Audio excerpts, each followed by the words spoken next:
Well, thank you very much to all of those involved in the making of this film. My name is Stephen Smith.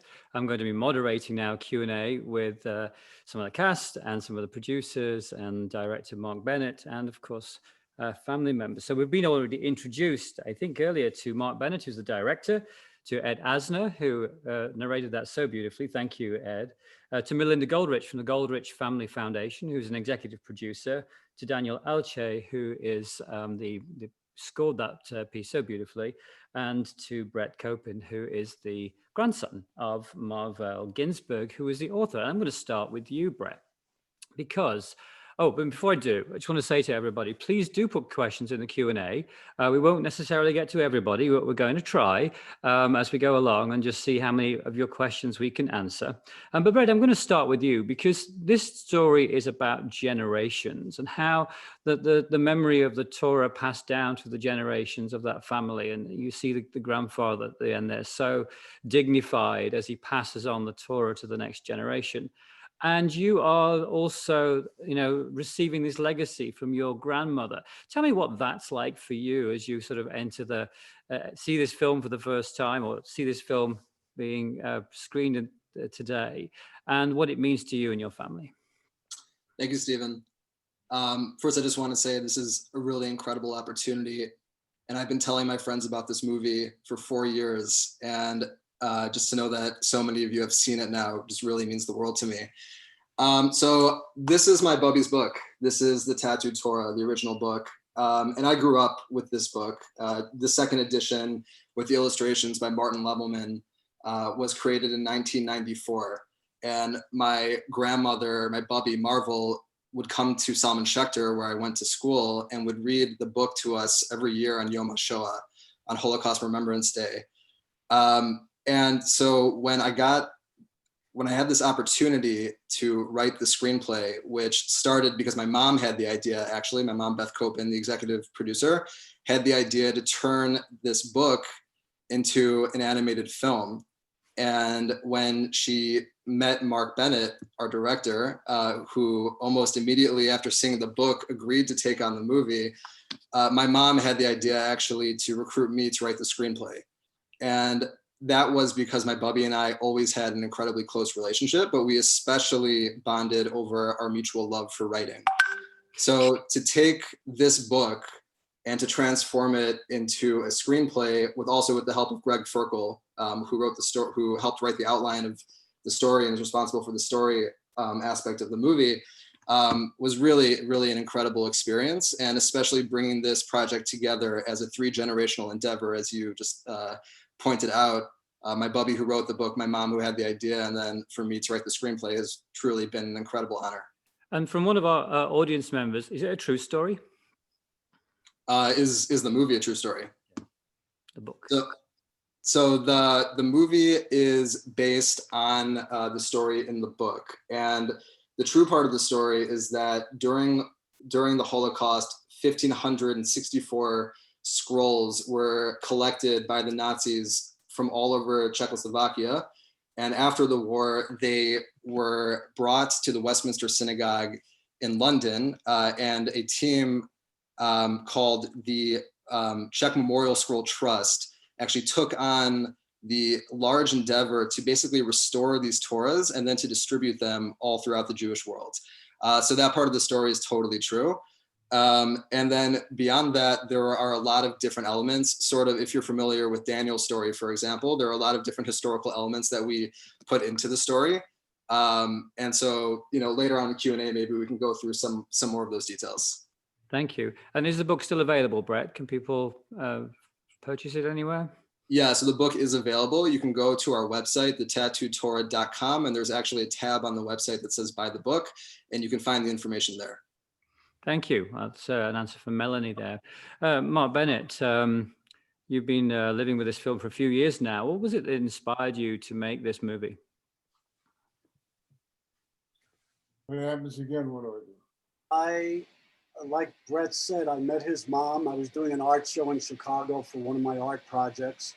And I was approached by this woman who knew I was an artist, but also heard I was a filmmaker, and showed me this magnificent children's book and told me the story briefly. And I thought that one, illustrations by Martin Lemmelman were so beautiful and engaging, and the story was just really important. I had never heard of anything that was geared towards teaching children about the Holocaust, and I think that just couldn't be more important.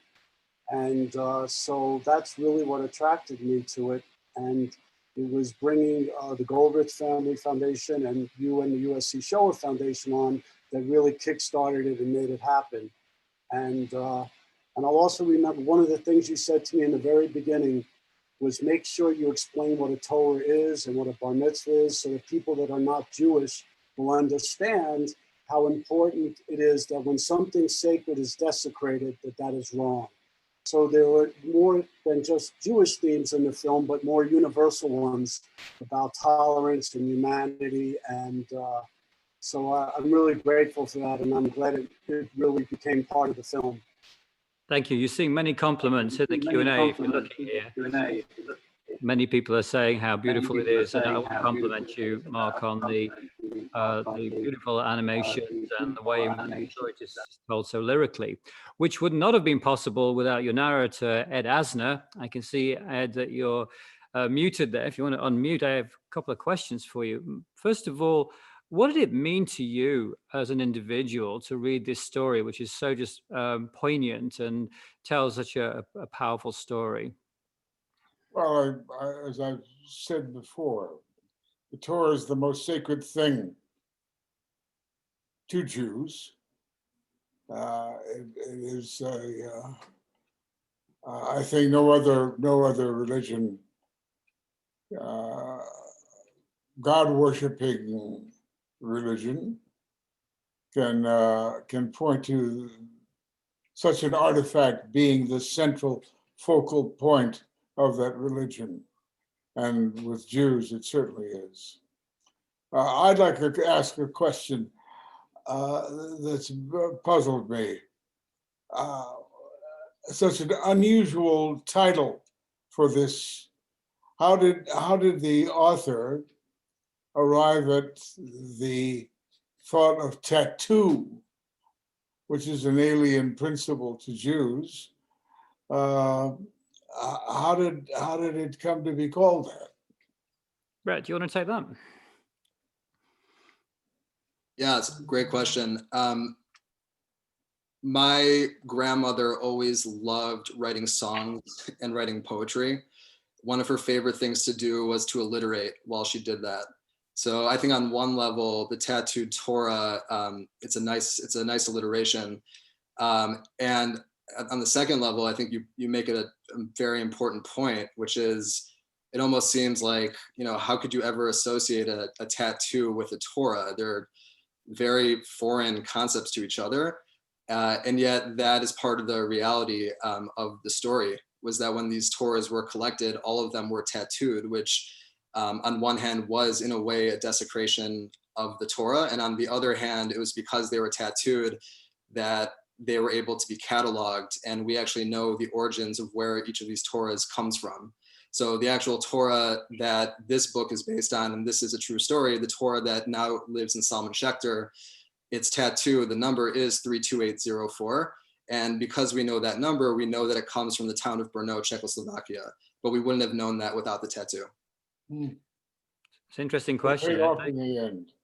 Yeah, and that actually brings us to a point, because I think your grandmother did an really interesting thing by linking the tattoo, the numbering of the item, to the numbering of people, which we saw during the Shoah, but allows us then to introduce that to younger children. And Melinda, talk to us a little bit about your intent when you got involved in this film, knowing it would be there for younger children to view. I run, as a legacy to my father, who was a Holocaust survivor, a family foundation that focuses on education for future generations regarding the Holocaust. I have discovered that for the most part, there is nothing geared towards young children. Holocaust education is considered unapproachable or unpalatable for young kids. And childhood, that was true, because there really wasn't anything appropriate to be shown. And so when this project was presented to me as something to fund, even though I have absolutely no background in film production. I read the book and listened to the idea and thought it would be a really great opportunity to offer something that could be used in as an educational tool. And now we are going to have it as an educational platform through your foundation, the Shoah Foundation, the USC Shoah Foundation, and available in languages and available worldwide. And we did not make this film to make money from it. We made this film to make it a distribution. And the more people that see it, the better. The more languages it is in, the better. And I think it's our collective goal to have and to get kids to understand the story. Thank you. Actually, there's a few people asking this question about the age appropriateness, and one person is asking, does the film not mention Jews being taken away to death camps, but rather just being taken away in a truck? Is that because it's intended for a younger audience? Do you want to talk about the dilemmas you face, Mark, in terms of how to talk about the Holocaust to a younger audience, where you want to portray what happened without actually showing what happened? How did you deal with that?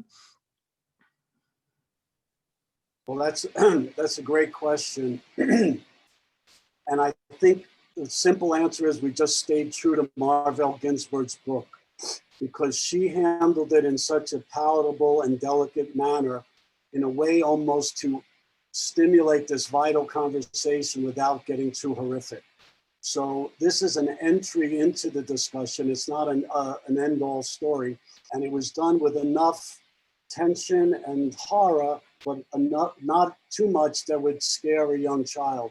And, we've been playing the film at film festivals, schools, institutions, museums for the last 8 or 9 months. And I must say it's been tremendously rewarding to see it really well received by children of all ages, as young as 4 and 5. And that is one of the most grateful, I'm the most grateful for that, to see them really accepting it and being drawn in by it and engaged by it. And I think it seems like it's working for what we set out to do, to introduce this important conversation in a way that's palatable. So, Danielle, we have 2 comments here back to back from Danielle Saluski, who's saying she really appreciated Ed Asner, who brought this story to life, and the music is beautiful. Followed by Carol Grant, who says it's a nice story, but the movie is too sweet. I found your music very sweet and beautiful. Tell us about the challenges of creating the music that you did for this piece, knowing the age of the audience and knowing the seriousness of the subject matter. Oh, I think you're on mute, Daniel. That was definitely one of the first conversations I had with Mark. We needed to make sure that the music wouldn't be too terrifying, too scary for young kids, knowing that the age, it needs to be age appropriate. And we were considering what kind of instrumentation to use. I suggested at some point smaller instrumentation, larger instrument, and then we felt like the warmth that a full orchestra and choir can give to some of these very touching and emotional moments could be the best way to support the film. Ed, from an educational point of view, you've been involved in many projects over the years. What did you hope the educational outcome of a film like this would be? That's to Ed Asner. Oh, I'm sorry. I didn't know that was directed at me. What was the question? The question was, what would you hope the educational outcome of a film like this would be? Well, it would teach you something about Judaism, first of all, of how precious the Torah is. And it's beautifully presented in terms of its preciousness. And I must say that the animation on the movie is beautiful, very well done. My We're getting a few compliments. some nice comments about that here. I'm seeing, Mark. Just tell us about the process of taking this from an illustrated book to an animated film. Who was involved?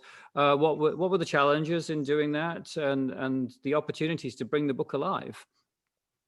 Well, it's a story. I'll try to make it short. But when Brett's mom, showed me the book, and I was totally captivated by it, I realized that in order to make this into an animated film, which, by the way, this is my first animated film, so I didn't have any experience of just kind of figuring it out as I went. But the book had about 20 or so illustrations. And in order to write the script for the movie, we had to raise the money first. So we basically raised the money on the premise that would maybe 20 or 25 extra illustrations would be needed to tell the story.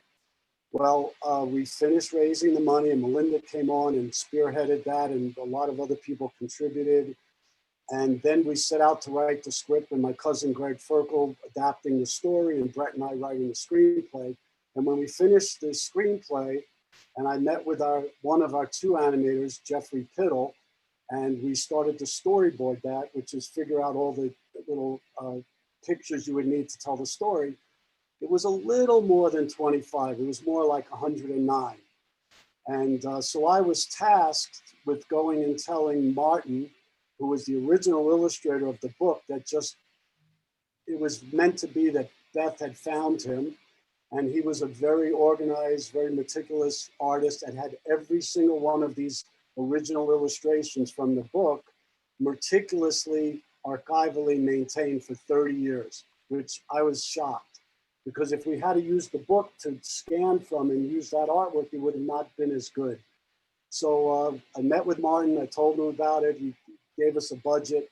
And then when I had to go back and tell him it was not 25 illustrations, it was more like 109, I thought he was gonna have a heart attack. But he believed in the story so much and the project that he rallied. And over the next year and a half, he was able to paint and illustrate all 109.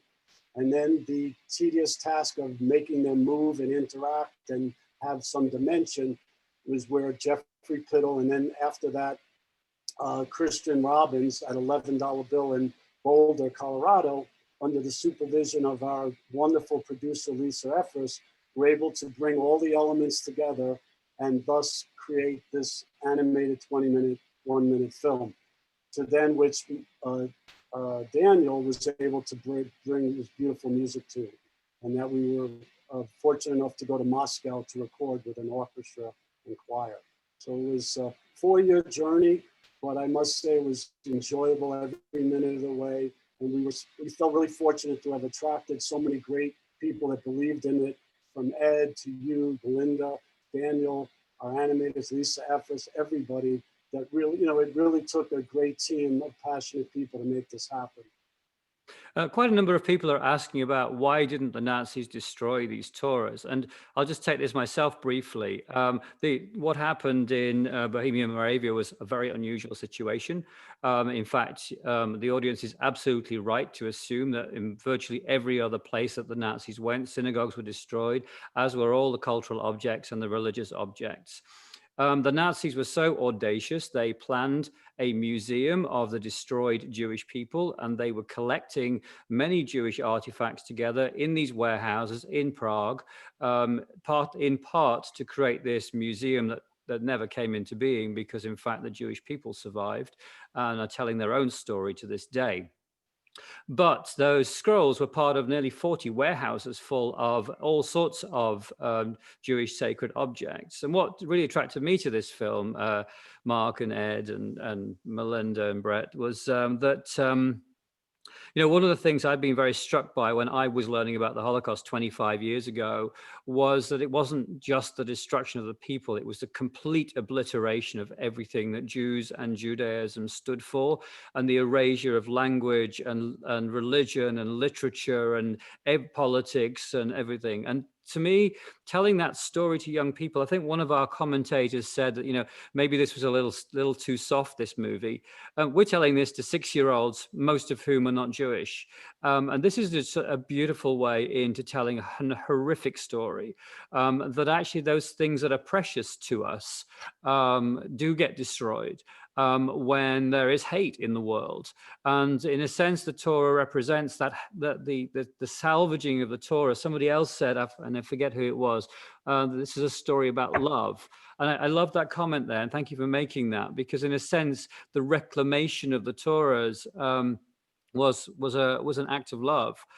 I went to the Westminster Synagogue 25 years ago because I was building a Holocaust center in the United Kingdom, and a little bit like the character in the book, in the film, had the chance to stand in front of those scrolls and pick one out to go into that museum.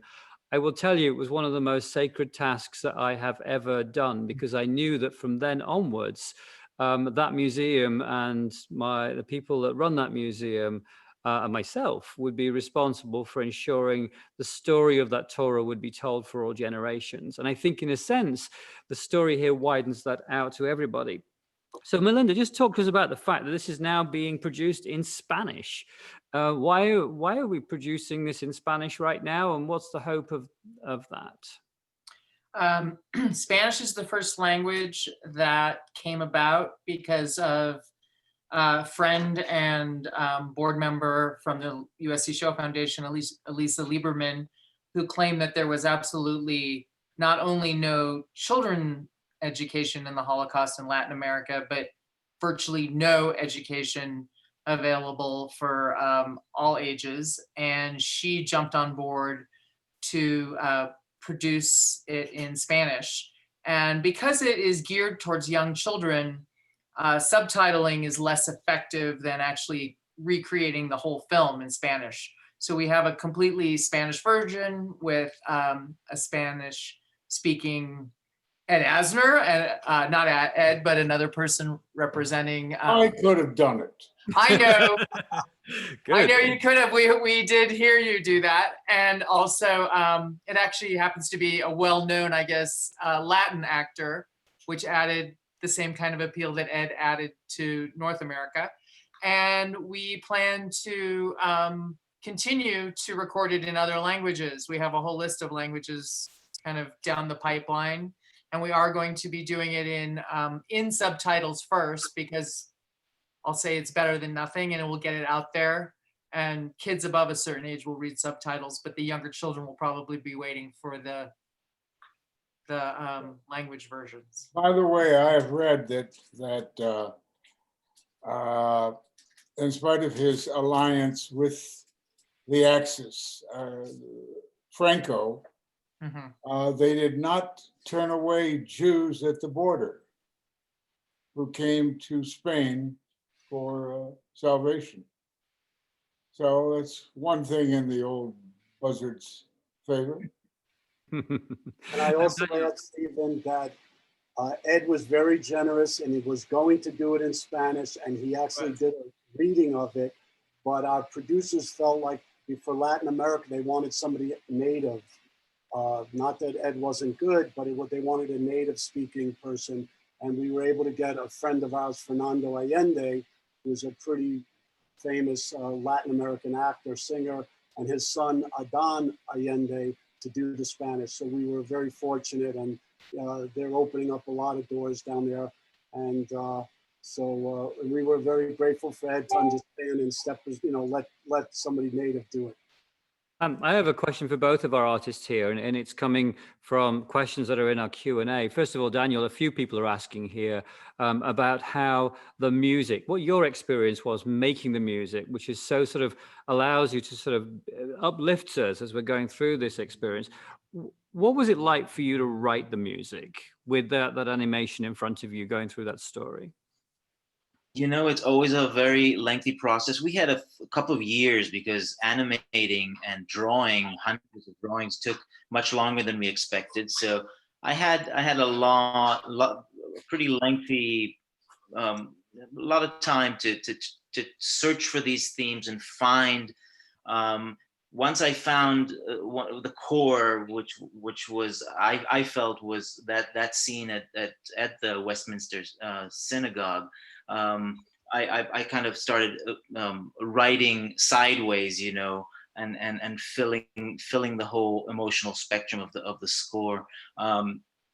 I suggested to Mark that we can find an orchestra and a choir to record this, because I thought it would contribute and an emotional be very impactful. And so once all of us flew to Moscow to record it and have it played there with 80 people on stage, I think Mark would agree with me that that it helped gel the film, it helped soften the film because it was meant for kids. I think some of the sweetness that maybe we feel was intentional. We tried to avoid being, we were presenting something that's pretty horrific, like you said, and we wanted the music to be a bit of a support on the emotional side. Thank you. I see some questions about education here, and I'm just going to say to everybody that when the film launches for the public, it will also be accompanied by educational material available through Eyewitness, which is the USC Shoah Foundation's education platform. So please do encourage teachers to use that. There'll be lots of educational support materials. Ed, as we sort of come to the end of our discussion, I'd like to ask you, you play the role of this little boy who becomes a man, who becomes a grandfather, who passes on the legacy. As you were narrating this, and as you were going through the process of working on the film, what was it? How did it feel to you to be the voice of that generation that was sort of passing on the legacy to the next generation? Well, first of all, I was raised in a religion which very strongly endorsed that action of passing on, keeping alive the stories, the fables, the tradition. And so made it all Hamish for me, a part of me, made it universal. And I naturally have relatives who died over there, and my survivors as well. So I tip my hat to them as part of my performance. Yeah. To me, it feels like, in a sense, it's telling the testimony of all of those sacred objects that did not survive. And in a sense, this is the survivor that continues to tell the story in that one school, and then the 1,500 other places where the story is told. Mark, the big top question is that everyone's asking is, how can we get the film? Where can we get the film? When can we get the film? Tell us that. Well, right now, another good question. Right now, we're doing the film circuit, film festival circuit.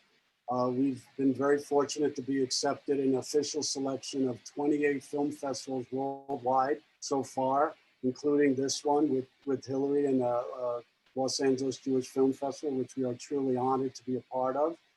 And we just got accepted yesterday into the Sao Paulo Film Festival, which is actually for the Spanish version, which is called La Pequeña Torah Tatuada.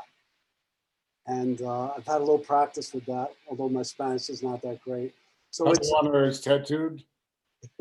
Yes. So right now it's on the film festival, doing all the film festivals, which if you go to our website, tattooedtorah.com, there's a listing at the bottom of all the events and where we'll be. And then in January, we launched with your foundation through Eyewitness to make it available to schools and classrooms around the world.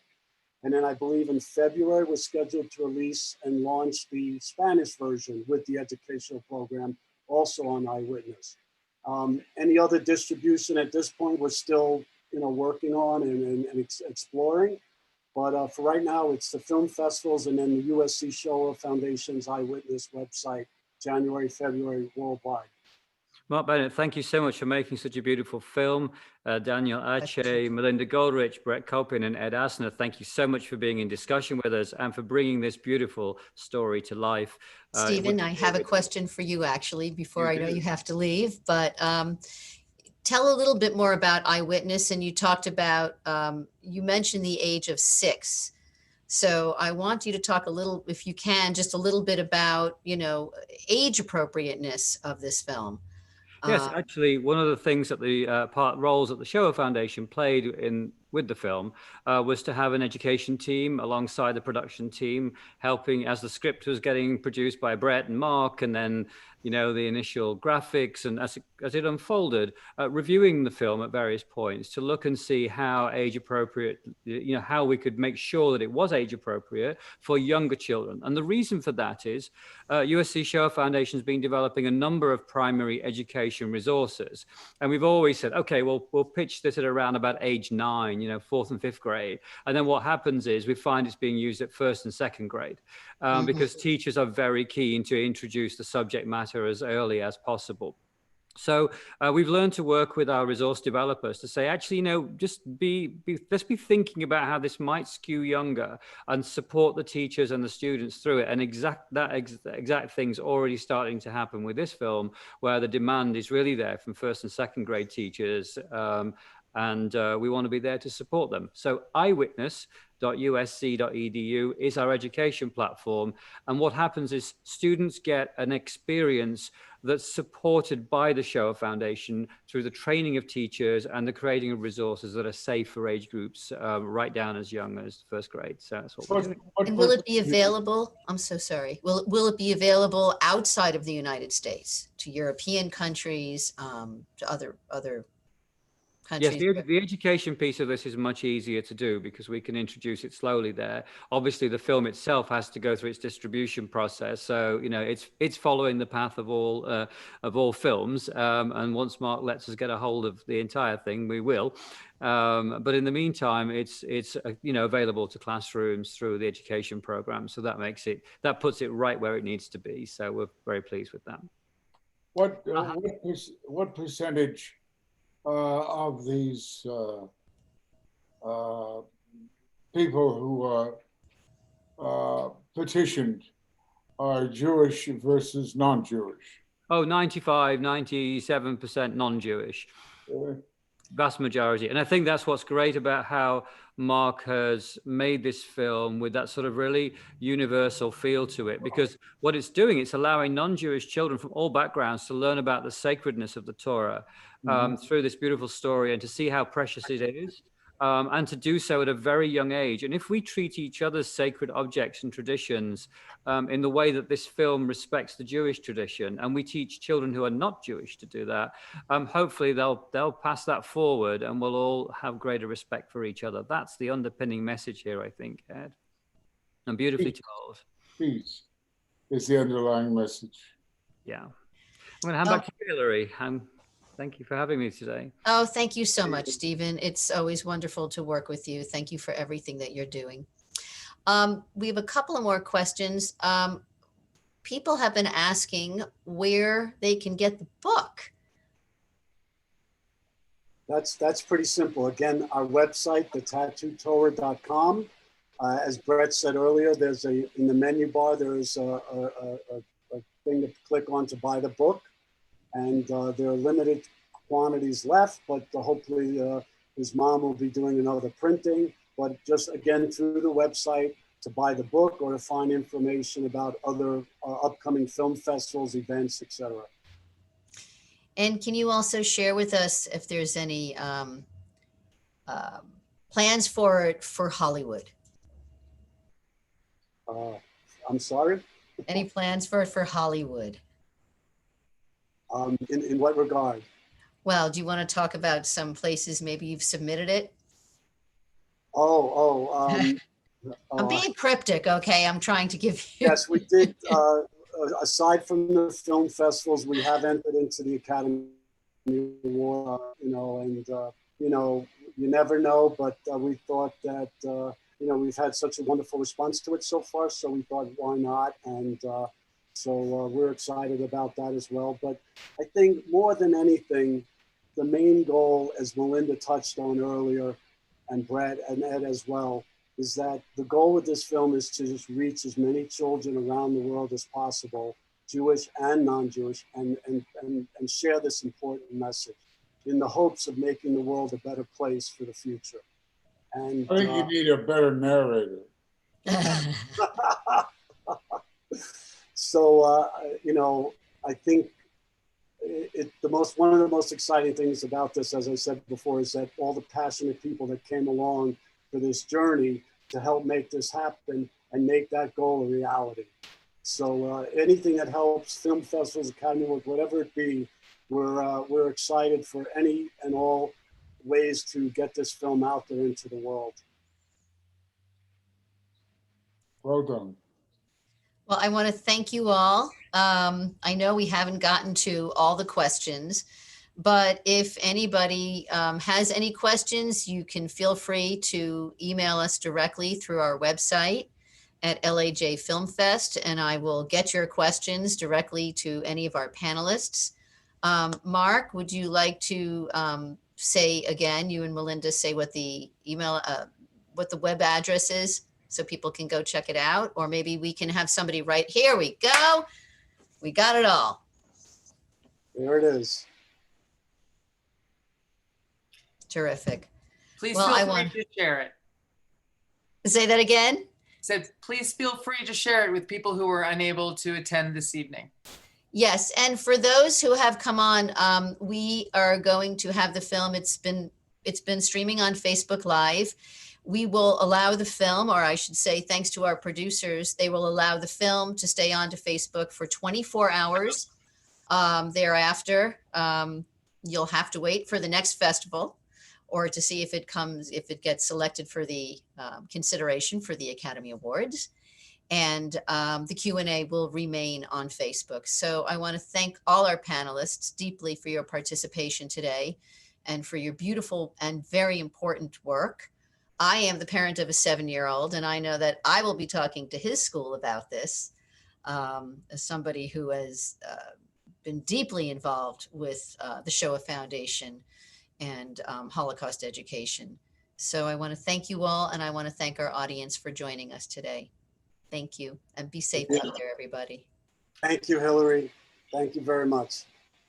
Thank you. Thank you. Thanks.